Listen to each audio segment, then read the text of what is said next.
What's up YouTube, it's Jermaine back with another video, and in this video I'm gonna answer a question someone asks: how come you won't just get a normal 9-to-5 job, like, and not do the sharing economy jobs? And that's pretty simple. One of the biggest reasons of why I'm so involved in the sharing economy is flexibility. I had a job about a year ago. I was actually gonna try to keep this job. It was working valet at a parking company. And a lot of people may say, oh, well, valet, that sounds like a crappy job. Well, let me tell you this.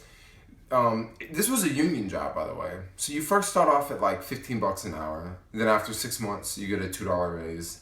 After another 6 months, you get another $2 raise. And after 18 months, you cap out at $22 an hour to park other people's cars. All right, $22 an hour. Plus, you get cash tips every day. On top of that, certain restaurants or certain hotels that you may work at, you can even get free food, all right? So this was a job I kind of wanted because I'm like, hey, I see perks, you know, health insurance, cash every day. These people are paying my taxes for me. So I'm like, great, let's check it out. Let's sign up. Let's do this valet job. So I applied for the job, and I got hired, and I was pretty stoked because I was thinking, this is gonna be pretty cool. This is gonna be so much better than Uber because now I don't have to, drive around the city and chase pennies. Now I could just work here and just chill here because this was a pretty easy job, this valet job. There were a couple hours that were pretty busy that would keep you running around, but majority of the valet job was you're basically just sitting down doing nothing, like on Facebook, on YouTube. And I was thinking, dude, to make 22 bucks an hour to just chill on YouTube and do nothing, that sounds chill. At the same time, I was learning code. So I thought this job would be a great job because I can just sit there when it's boring and I can just learn code and still get paid. I stayed at that job for less than a month, all right? And the reason why I stayed there less than a month is reality just started to sit in. This was around last year, and up until last year, I had been self-employed for years, 4 to 5 years I've been self-employed. So I've been used to doing what I want to do, when I want to do it, how I want to do it, and whenever I want to do it. I've just gotten so accustomed to it. And now I started this job, and this job, my schedule changes all the time. Kind of annoying to someone who has made their own schedule, so now I'm on their schedule.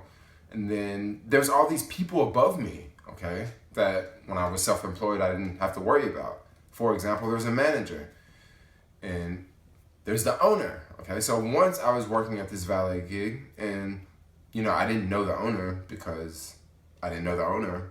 And I'm just on the side of the building, on the side of the hotel, and I'm checking, my status on my phone. And the owner walks up and he's like, he didn't say he was the owner, but he was really pissed that I was on my phone, and I could tell that he was really pissed. And another one of the valets said something to me. They're like, yeah, that's the owner, and you were on your phone, and he was really ticked off that you were on your phone.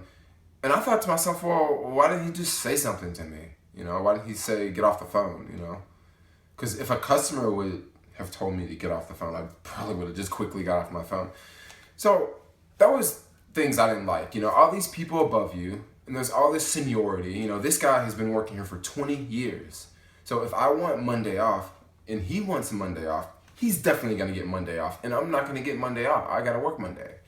So stuff like that. Other things that I don't like about 9-to-5s is it's a 9 to 5. Right now it is 10 a.m. on Wednesday and I'm at home making a YouTube video. If I was working a 9-to-5, I would not be at my house right now making a YouTube video. I would be at work, working. I really enjoy going places in the daytime when everyone's at work. It's so nice to go to the grocery store here in Oakland and the grocery store is dead because everybody is in the city and everybody's in the city working, and I can just roam around. I can go to the grocery store. There's no line there. I can go to my favorite vegan restaurant in Oakland. There's 2 people sitting in there.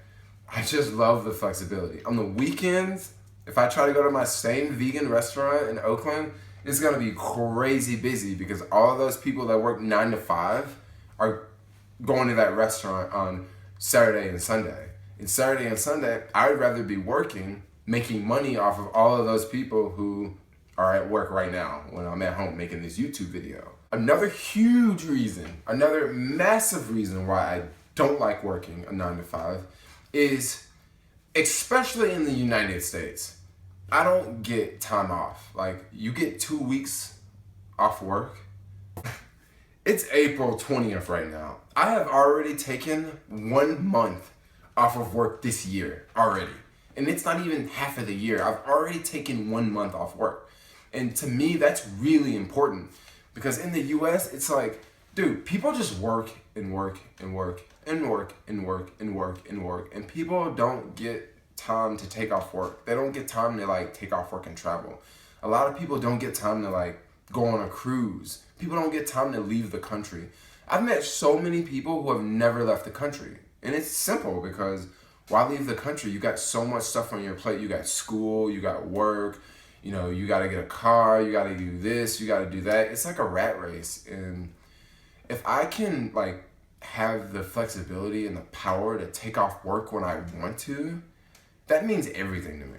That means everything to me. So what if I don't work for a company and I don't get awesome benefits? So what if I don't get free lunch every day? So what if I don't get my Uber rides comped? It means the world to me when I can wake up and go to work, or I can wake up and just stay at home. Getting a job in the sharing economy is so much easier than getting a job in like the real world. I mean, getting a job in the real world, you have to do stuff like, you have to dress up. So you have to look a certain part. Not only do you have to look a certain part, your paperwork must look a certain part. Like you need to have, you know, the right schools down. You need to have the right companies down. This is for like a decent job. And the big difference is interviews, okay? With a normal job, you may go on 2 interviews or 3 interviews or 1 interview. With the sharing economy, there's no such thing as an interview. It's more like onboarding or orientation. So there's definitely differences in how you get a job. One thing I've learned in life, some people are more geared to work like a 9 to 5, and some people are not. Some people are geared to work more hustle jobs, and some people are geared to work other jobs. Me, I'm totally geared to work hustle jobs, you know? I like to wake up and not know how much I'm gonna make. It's like an adventure. Like I can make $100 today, or I can make $320 today. I like that flexibility, but I understand that some people just cannot deal with that. Like I have friends, there's just no way that they could work and not know how much they're gonna make for that week, you know? But for me, it's almost like, it's like a game, you know? And if someone did pay me $35 an hour and, you know, I'm there for 40 hours a week and I'm there every day this same time, well, if I looked over here and saw this other job that, you know, was paying $25 an hour, but you can work whenever you want, that job may actually be more appealing than the one for $35 an hour, just because working a 9 to 5, have you ever been at work on a Friday and it was just dead all day and you didn't have anything to do and you're just at work because you have to be at work, you have to stay at work, but you're like insanely bored and you wish that you were not in that building. And the only thing you can do is just goof off on the internet, you know? That's kind of why I would rather take that $25 an hour job, because it's like I'm making less money, but at least I'm doing something. I'm doing something. I know a lot of people that get paid tons of money and they don't do anything. And they also have a boring job, you know? So at the end of the day, maybe it's not all about the money. Maybe it's about what really makes you happy.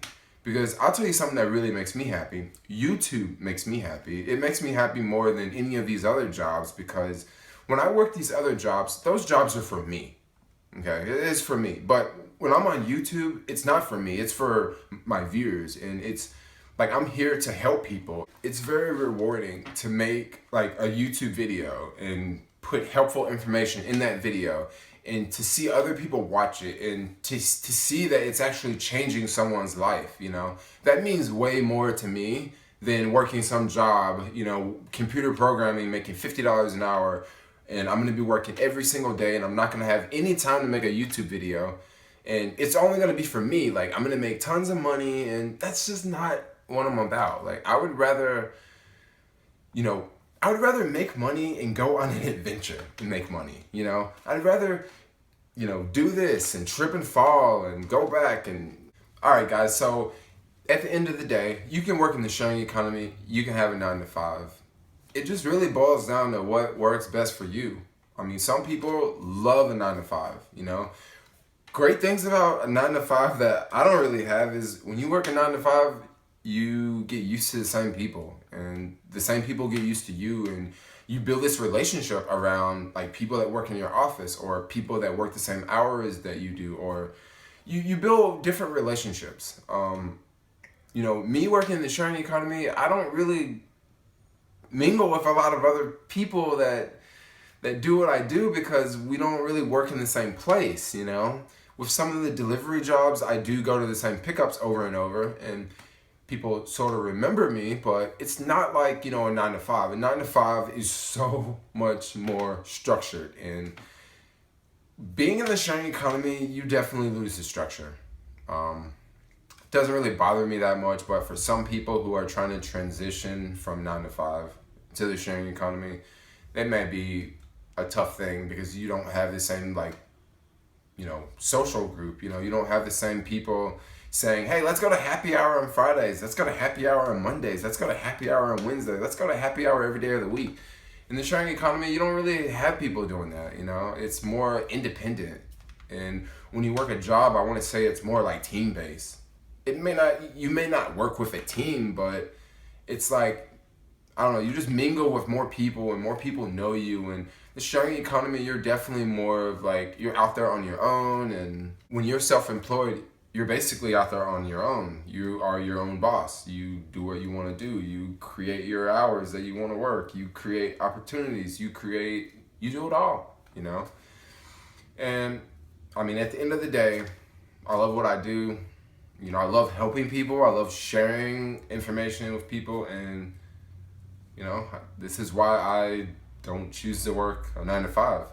I just like the flexibility and the ups and downs that the sharing economy throws at you. Or at least for now, I'm willing to take the rocks that are being thrown at me. But anyway, thanks a lot for watching this video, and definitely like, comment, subscribe.